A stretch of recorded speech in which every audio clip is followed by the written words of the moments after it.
Olá, meu querido amigo Ricardo Rangel. Bem-vindo ao Passos do Caminho, um projeto do Caminho de Santiago para o caminho, do caminho para o Caminho de Santiago.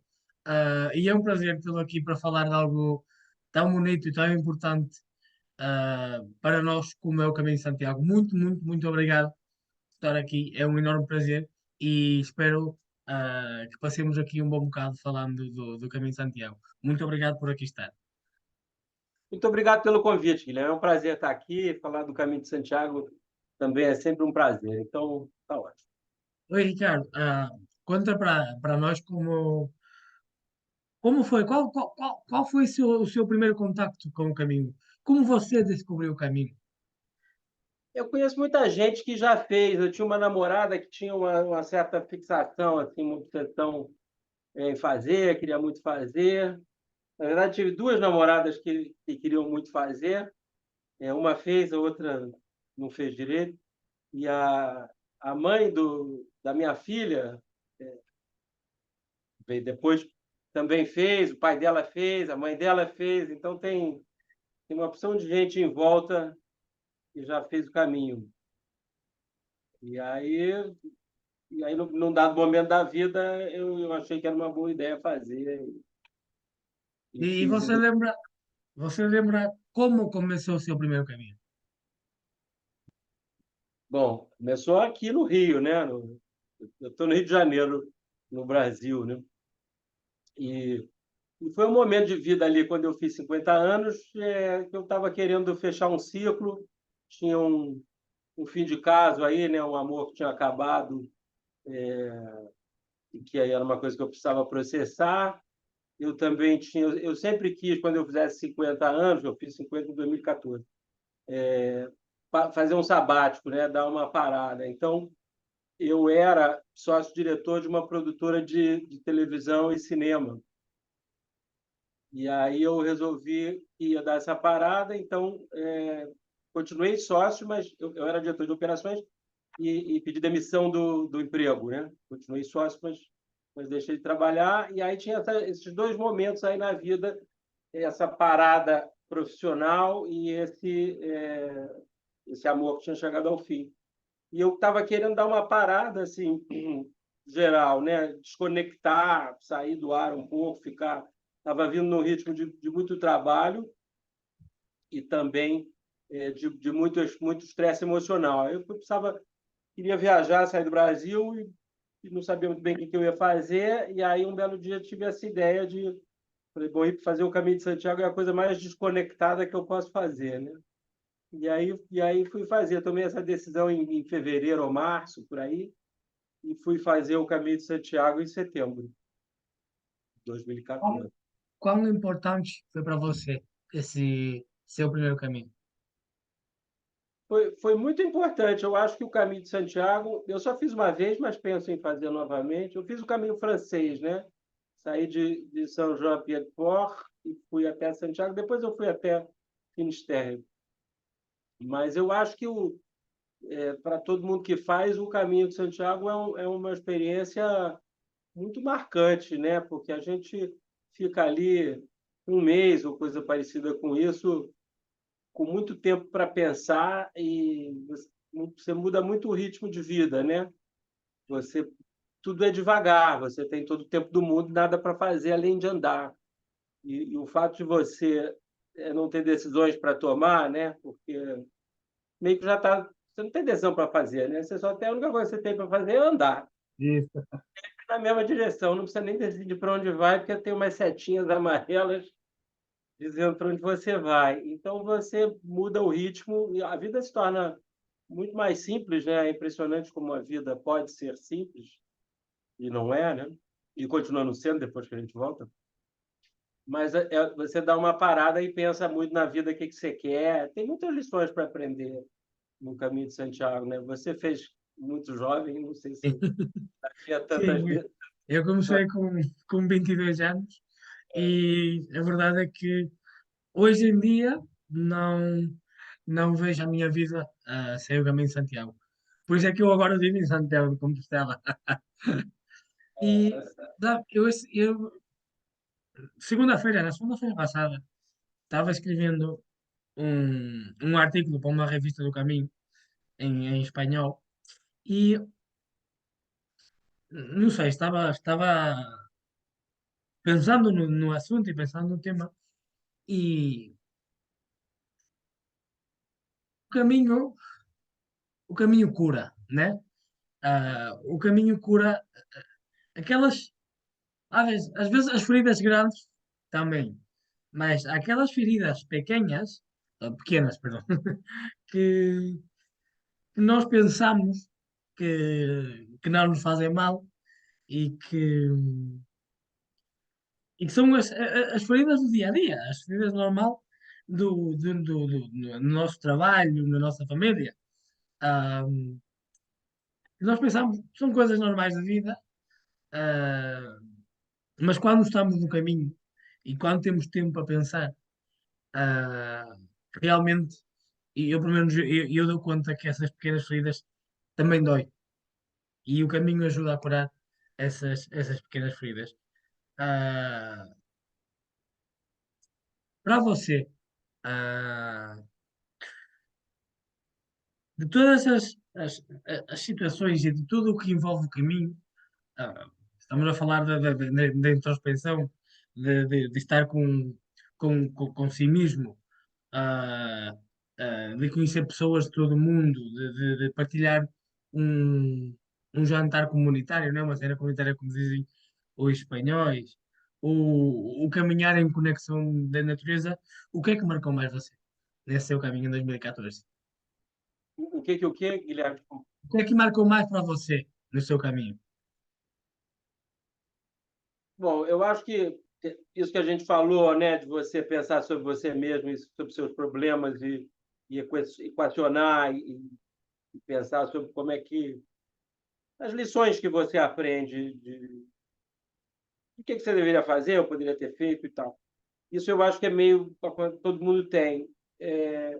Para mim, as relações humanas foram muito fortes e é uma coisa curiosa porque não foi isso que eu fui buscar no caminho. Eu até tinha uma atitude um pouco refratária de querer ficar sozinho. Eu não sou uma pessoa religiosa nem esotérica, mas eu achava que o caminho ia me dar alguma coisa que eu não sabia o que era. E não era gente, porque gente tem em tudo que é lugar, não precisa ir no caminho para encontrar com pessoas. Mas era uma coisa, aconteceu uma coisa engraçada comigo, pelo menos, e que o que o caminho mais me deu e mais me dava eram pessoas, relacionamentos pessoais. É gente com quem eu fui encontrando. Quando você está no caminho, você se torna muito disponível, né? Até Sem porque dúvida.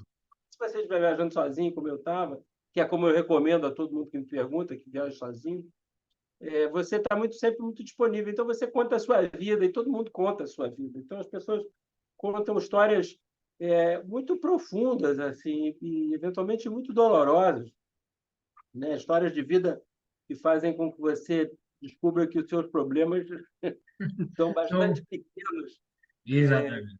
em Exatamente. comparação a problemas realmente graves, né? De muita gente que eu encontrei. Então eu fiz grandes amigos assim, né? Não são amizades que vão se manter por resto. Tem uma amiga ainda que eu ainda mantenho, e mais duas ou três com quem eu falo muito de vez em quando. Mas ali, no caminho, são ligações, amizades muito intensas e muito sólidas, né? Eu brinco que há uma metáfora meio óbvia da vida, né? Eu acho que o caminho é uma boa metáfora da vida, evidentemente curta. Da mesma maneira que as amizades na vida normal raramente são para sempre, as amizades no caminho também não são, eventualmente, nem na própria duração inteira do caminho, porque você vai encontrando novas pessoas e perdendo pessoas, né? Você tem uma experiência de perda com alguma frequência de pessoas por quem você se afeiçoa profundamente e que vão embora, ou que você perde contato. Então, eu acho que isso talvez tenha sido, essa coisa da ligação com as pessoas, tenha sido muito marcante para mim, né? Mas tem muita coisa, né, Guilherme? Quantas vezes você já fez? Se eu não me engano, 11. 11. 11. Sim, se eu não me engano. Que eu agora deixei de contar. Pois é, mas enfim, a gente passa por muita coisa no caminho, né? Então há muitas lições, assim, eu acho, de como é que você deve lidar com a vida, né? E com as adversidades e com as dificuldades e qual é a real importância, né, das coisas. Com frequência a gente acha que as coisas têm muita importância, Não mas a tenho maior parte problema. das vezes não tem muito, né? Sim, além do sentimento de introspecção que o caminho nos dá e de conexão com a natureza, entre outros aspectos. Um dos aspectos ah, muito visível no caminho francês é sem dúvida toda a cultura e toda a história por detrás dos sítios por onde passámos ao largo do caminho.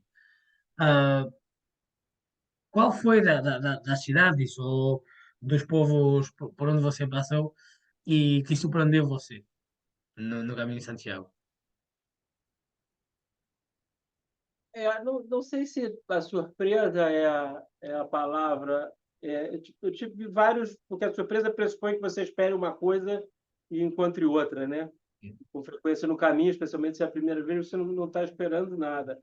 Mas tem cidades que são muito encantadoras, né? León, em particular, eu achei uma cidade muito interessante, assim, muito uma catedral muito luminosa, né?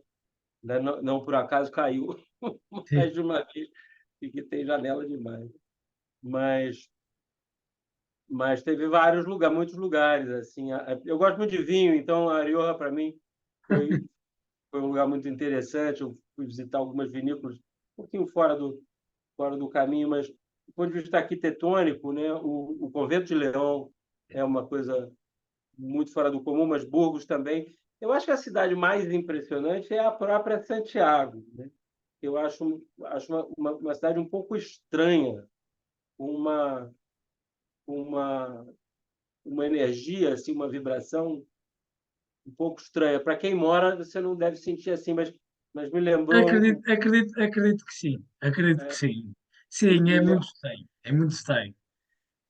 me lembrou um pouco Veneza, né? Uma cidade, mesmo no dia claro, é uma cidade um pouco escura, uma cidade antiga que não está, tem muito encardido, né?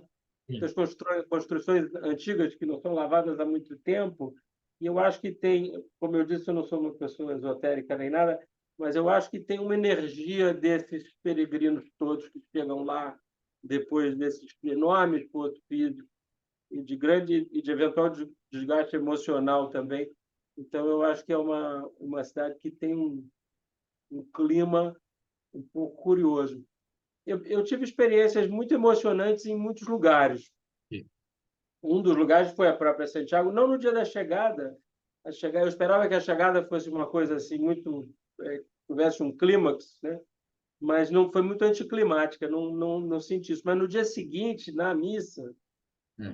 imediatamente antes da missa, havia uma freira que devia ter uns 120 anos de idade e que cantou aquela antífona Ubi Caritas, Hum. que de alguma maneira me acompanhou durante toda a peregrinação, toda cidade onde eu ia, entrava numa igreja, tinha alguém cantando o Ubi Caritas. E ela cantou isso de uma maneira muito emocionante. E apesar de eu não ser católico assim nem nada, teve várias missas de peregrino a que eu fui, né? E com vários ou padres ou freiras abençoando as pessoas. Sim. Isso era uma coisa sempre muito comovente, né? Esse doar, né? Essa coisa da boa intenção de querer que a pessoa esteja bem, que viaje em segurança, que chegue ao seu destino. Isso é uma coisa que você percebe também com com alguma clareza. As pessoas não vão morar no caminho de Santiago por acaso, né? Elas têm alguma coisa dentro delas que faz com que elas tomem essa decisão. Não é por acaso que estamos no caminho, sem dúvida. Ah, para quem não conhece o Ricardo, é o autor do livro O Destino é o Caminho. Ricardo, como chegou para você a ideia de escrever sobre a sua experiência no Caminho de Santiago? Bom, eu tenho um livro aqui. Bom, o livro, eu estou com o livro aqui, já que está fazendo a propaganda. Essa é a edição brasileira. O livro saiu há pouco tempo em Portugal. Tem uma edição portuguesa que não está aqui à mão agora. Eu acho que eu acho que eu já viajei muito, né? Sempre viajei muito a vida toda. E raras vezes eu fiz um diário. Fiz algumas vezes, mas raras. E dessa vez eu falei, não, essa viagem tem uma importância particular, então eu vou fazer um diário. E aí comecei a fazer uma coisa bem curta, pequenas notas, só para me lembrar o que tinha acontecido. Em algum momento durante a viagem eu resolvi escrever o livro. Mas eu não quis fazer um trabalho de reportagem, né? Então, porque é aquele ou você vive ou você relata, né? Não dá para você ser jornalista e ou você vive e depois vai. Então eu escrevi muito pouco, uma coisa meio taquigráfica assim, mas com a intenção de escrever o livro, mas sem o dever de casa, né, de fazer o livro. E aí, enfim, voltei à vida, enfim. Na verdade, não voltei à vida normal porque eu não voltei a ser O mesmo. a profissão original, eu não voltei o mesmo e não voltei à minha profissão original e estava pensando o que eu ia fazer da vida e acabei tendo uma coluna sobre política no jornal e enfim, virou uma outra coisa. Mas aí acho que um ano depois eu comecei a escrever e foi muito bom para mim ter escrito o livro, porque de alguma maneira eu fiz a viagem de novo, porque escrever o livro me obrigou a fazer uma pesquisa muito grande para recuperar os lugares exatamente onde eu estava, né? Infelizmente tem o Google Maps, eu peguei os guias e tal e fiquei para recuperar onde foi que aconteceu isso, onde foi que eu conheci fulana, onde foi que eu tive aquele almoço assim assim. Deu muito trabalho fazer essa recuperação de dados, mas me fez viajar de novo, né? Então eu converso com as pessoas que já fizeram o Caminho de Santiago e eu tenho uma noção, apesar de ter feito uma vez só, tenho uma noção muito boa do que está onde, né? E a maior parte das pessoas, que, enfim, quem fez 10 anos atrás, já não se lembra tão bem. E foi um prazer enorme, eu adorei escrever esse livro e adoro ter escrito esse livro. Maravilhoso, maravilhoso. Ah, eu costumo sempre dizer isto. E eu não conheço ninguém que só tenha feito o caminho uma vez e diga, não faço mais o caminho. Conheço muita gente, como é o seu caso, sim, já fez uma vez, mas queria voltar a fazer. O que é que você acha, na sua opinião, que tem um caminho que faz com que uma pessoa que ponha os pés uma vez no caminho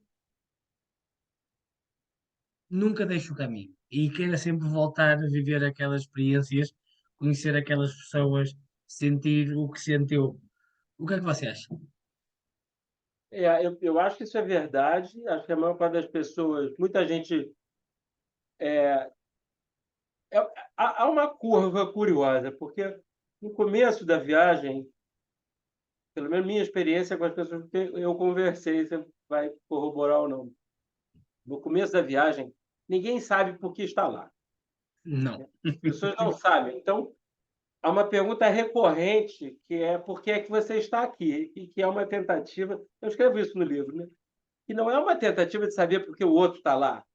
É uma tentativa de saber por que você mesmo tomou essa decisão. Porque é uma decisão muito estranha, né? É uma viagem muito esquisita. Não é Muito. uma coisa óbvia. Você, não, vou parar minha vida por completo durante um mês, mais de um mês em geral, porque até você ir, chegar, terminar, é pelo menos, sei lá, 35 dias. Se você fizer o caminho francês completo, né? Você pode fazer trechos menores.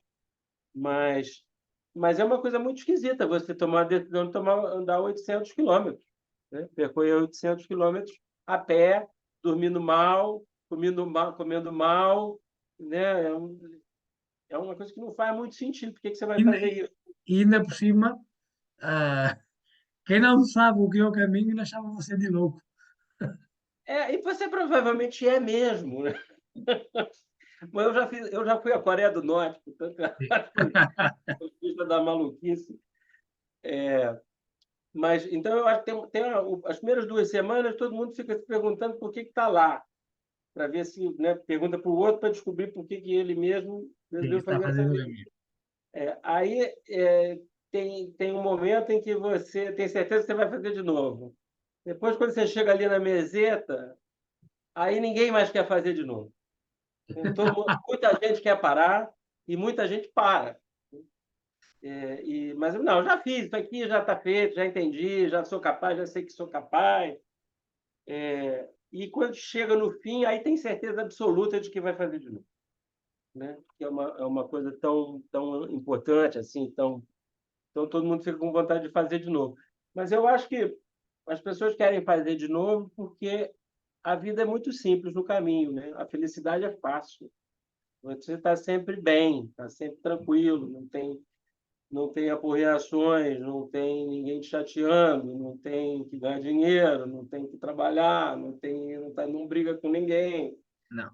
Então, A vida é simples no caminho. a vida é simples, a maior parte das pessoas quer voltar.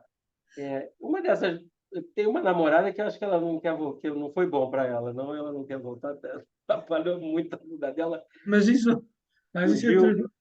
entre os milhões de peregrinos que possam, nos últimos 20 anos, ter feito o caminho, se houver 5 mil que não queiram voltar a fazer o caminho, se calhar já é muito. É verdade. Mas você sabe que eu sou um louco entre os loucos. Eu devo ser provavelmente das pessoas que eu amei a meseta. Eu amo a meseta. Você ama o Sabe? quê? A meseta, a meseta. A meseta. Não, eu gostei muito da meseta. Eu Eu, adorei a meseta. eu acho que depende muito da época do ano e se está calor ou não, porque se tiver muito quente ali, não sei quantas vezes você passou ali. Passei uma vez ali em agosto, mas já adorei. Quando eu fiz, eu tava com um pouco de receio da meseta, Foi. porque todo mundo dizia que eu li muitos livros sobre o caminho antes de fazer, e todos diziam que era um calor abrasador e um tédio insuperável. E é o momento em que quase todo mundo que para o caminho de Santiago para ali, né? Quem consegue, quem não é conseguir, porque não é muito difícil, né? Mas quem chega ao fim da meseta, quem chega a León a pé, não para mais, né? Não. Acho que dali ninguém mais para. Então, mas eu estava preocupado com a meseta, de ser um momento de fraquejar. E eu conheci uma inglesa na travessia dos Pirineus, ali no finalzinho, logo no final da subida, antes de começar a descer para Roncesvalles. E essa inglesa dizia que a meseta é o lugar onde ela mais se sentia em paz em todos os lugares do mundo. O lugar que ela adorou e que tinha sido muito feliz e tranquilo e tal. E isso me deu um pouco mais de tranquilidade e eu fiz a meseta muito bem também. Mas não estava muito quente, estava tranquilo. Mas eu entendo o tédio, né? Porque você tem 7 dias com rigorosamente a mesma paisagem e, eventualmente, muito calor, né? Não, isso sem dúvida. Eu até lembro. Foi em agosto, foi do ano passado. E, Agosto deve ser para matar. sim, fazia calor, mas não tanto. Que o ano passado aqui em Espanha, o pior mês foi mesmo julho, em termos de calor. Fazia calor, mas houve um momento, somente você deve lembrar, entre Carrión de los Condes y Casaldilla de la Cueva o Cuesta, ya que no me acuerdo, que são 17 quilómetros, onde você não tem nada, 17 quilómetros sem nada. Eu, nesse trecho, sim que houve um momento que eu pensei, o que é que eu estou aqui a fazer? E só me apetecia atirar-me para o chão. Porque isto é em agosto, imagina agosto. Eu olhava para a frente e não via ninguém. Eu olhava para trás, não via ninguém. E não via o fim. E, mas não sei, acho que superar a meseta, como você diz, se as pessoas param o caminho, param na meseta. Superando a meseta, todo mundo faz o caminho. Mas lá está, vamos ao que você disse no início. A vida, o caminho é uma boa metáfora da vida, né? Tem sempre aquela parte difícil de ultrapassar, mas quando a ultrapassamos, tudo é maravilhoso. É. Hoje em dia, Ricardo, hoje em dia, e algo que eu notei no último caminho, apesar de toda a informação que pode existir e de todos os livros que possam existir sobre o caminho de Santiago, eu acho que as pessoas ainda não entendem muito bem o que é o caminho de Santiago. Ah, e quero dizer, porque eu mesmo no caminho vi muita gente desinformada, sabe? Que pensam uma coisa, mas depois afinal é outra, e dizem uma coisa e é outra. Onde quero chegar? Muitas vezes as pessoas pensam que sabem ao que vão e não sabem bem o que é o caminho. Se chegasse agora na sua casa, um amigo seu, dizendo que queria fazer o caminho de Santiago, qual era a primeira coisa que você lhe dizia? Isto para um amigo seu ou para toda a gente que vai ver esta nossa entrevista? Vá, né? Faça o caminho. Definitivamente faça o caminho. É, você perguntou o que eu diria para o meu amigo, eu diria, leia o meu livro. Leia o meu livro, que também recomendo. Mas eu diria para ler, não só não o meu livro, mas para ler sobre o caminho, se informar bem para saber o que te espera de muitas maneiras, né? Tanto do ponto de vista dos aspectos objetivos, para você não levar o que não precisa levar, para sua mochila não ser pesada, para você não para cometer poucos erros, né? É claro que viajar é errar, né? Mas e você vai errar fazendo, ainda mais fazendo uma viagem desse tipo, que é diferente de tudo que você já fez.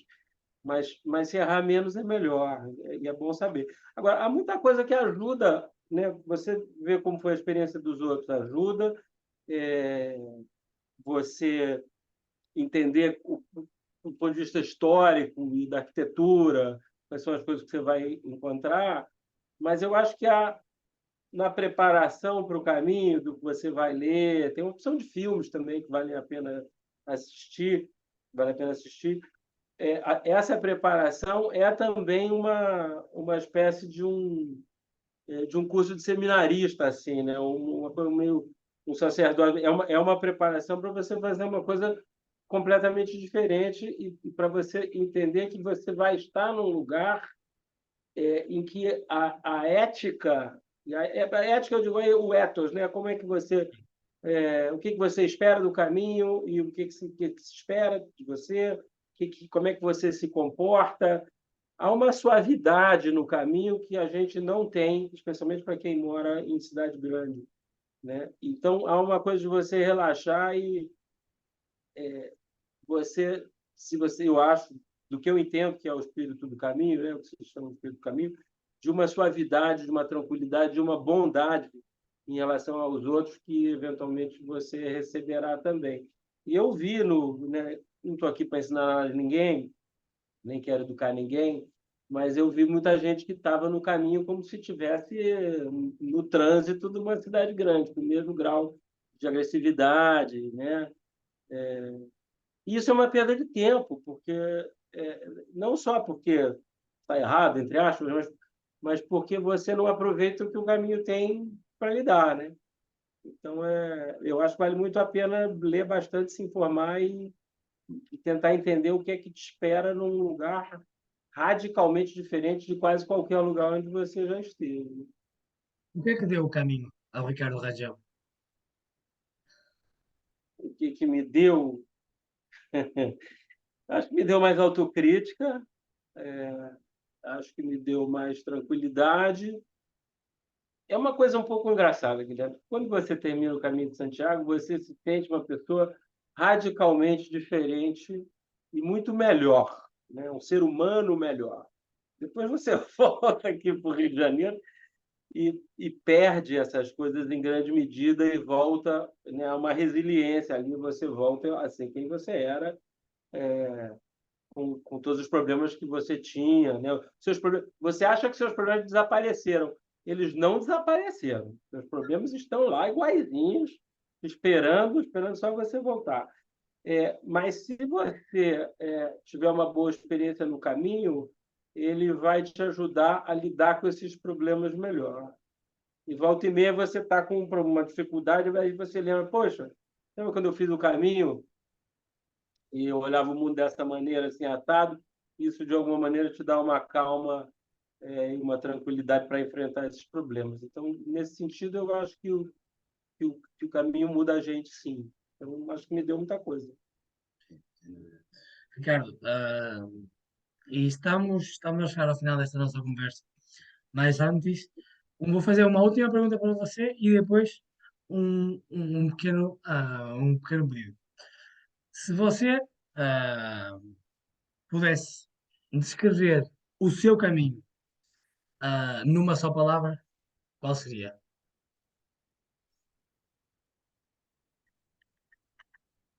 Essa pergunta não é fácil, não. Eu imagino que você pergunte isso para todo mundo que você entrevista, mas Para muita gente, não para todo mundo, mas para muita gente, sim. o que ficou do caminho, que não sei se é o meu caminho, mas o que ficou do caminho para mim é essa coisa da suavidade, que é como eu resumo. Tem um capítulo no meu livro chamado O Espírito do Caminho, que diz várias das coisas que eu entendo que sejam o ethos do caminho, né? Assim, o caminho tem muitas respostas, mas ele nunca te responde do jeito que você espera, né? Ele não cria nenhum problema que ele mesmo não resolva. Tem uma série de coisas desse tipo. Mas eu acho que o mais importante é um olhar, de mais calma e de mais suavidade em relação à vida e em relação às pessoas. É isso. Muito, muito obrigado.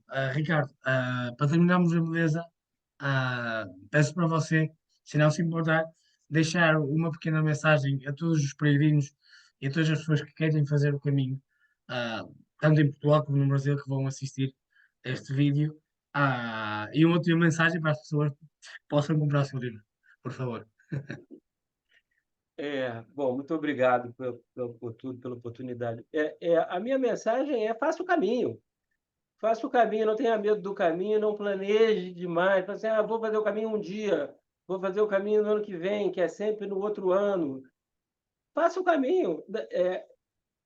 Ele é um desafio menor do que as pessoas pensam, né? 800 quilômetros a pé parece uma loucura, mas o caminho, dependendo, claro que são muitos caminhos, né? O caminho tem 20 caminhos tradicionais. Mas o caminho mais comum, que é o caminho francês, não tem um desafio físico especialmente grande. Tirando dois momentos ali na travessia dos Pirineus, isso, a travessia dos Pirineus é especialmente difícil e tem um albergue no meio, então você pode parar nesse albergue que tem na subida dos Pirineus. Mas se não, começa de Roncesvalles, que é mais fácil, e vai de Roncesvalles até o final. Não é muito difícil, não exige muito preparo físico, mas faça um pouco de preparo físico, ande, enfim, mas se informe, né? Vai na internet, tem vários sites com muitas informações, como esse do Guilherme e muitos outros, que dão muitas informações práticas e outras informações de contextualização para você entender o que te espera e tal. Mas faça o caminho, né? Vale a pena, recomendo muito. Então, eu acho que é isso. Você não vai se arrepender. E se você está num momento de vida complicado, aí então faça o caminho mesmo. Está na hora, é a hora. Sem dúvida, Ouça é a agora. voz É do agora. caminho. Ele chama você. Mas nada, Ricardo, muito, muito obrigado. Foi um enorme prazer. Muito obrigado. Gostei muito desta nossa conversa. E espero que todos os peregrinos e toda a gente que queira fazer o caminho se reveja nas nossas palavras, mas principalmente nas do Ricardo. Ricardo, foi um prazer. e espero vê-lo brevemente aqui em Santiago de Compostela. Muito, muito obrigado. Tomara. Muito obrigado a você, Guilherme. Tomara. Eu pretendo fazer o caminho de novo e, independentemente disso, pretendo ir a Santiago, nem que seja de carro. Então, muito Tudo obrigado. Eu bom. também adorei a conversa e a gente fica em contato. Muito obrigado. Um forte Um abraço. abraço.